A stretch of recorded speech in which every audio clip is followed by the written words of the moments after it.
ಕರ್ನಾಡು. ನಾವು ಇಂದು ಹೋಗ್ತಾ ಇರೋದು ಬೆಂಗಳೂರಿನ KR ಮಾರ್ಕೆಟ್ನಲ್ಲಿ ಇರುವ ಟಿಪ್ಪು ಸುಲ್ತಾನ್ ಅವರ ಬೇಸಿಗೆ ಅರಮನೆಗೆ. ಈ ಅರಮನೆಯನ್ನು 1781ರಲ್ಲಿ ಹೈದರಾಲಿಯವರು ತಮ್ಮ ಬೆಂಗಳೂರಿನ ಕೋಟೆಯಲ್ಲಿ ನಿರ್ಮಿಸಲು ಪ್ರಾರಂಭಿಸಿದರು.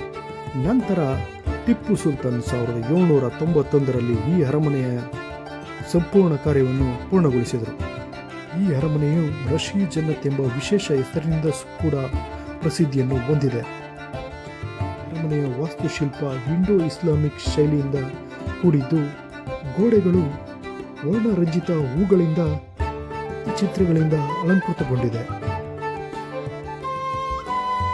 ಈ ಅರಮನೆಯನ್ನು ಸಂಪೂರ್ಣವಾಗಿ ಟೀಕ್ವುಡ್ ಮರದಿಂದ ನಿರ್ಮಿಸಲಾಗಿದ್ದು, ಅರಮನೆಯ ಮೇಲ್ಭಾಗದಲ್ಲಿ ದರ್ಪಣ ಮಂಟಪ ಮತ್ತು ಕೆಳಭಾಗದಲ್ಲಿ ದರ್ಬಾರ್ ಹಾಲ್ ಇದೆ. ಮೇಲ್ಭಾಗದ ದರ್ಬಾರ್ ಹಾಲ್ನಲ್ಲಿ ಪೂರ್ವ ಮತ್ತು ಪಶ್ಚಿಮ ಬಾಲ್ಕನಿಯಲ್ಲಿ ಸಭೆಗಳು ನಡೆಯುತ್ತಿದ್ದು ಎನ್ನಲಾಗಿದೆ.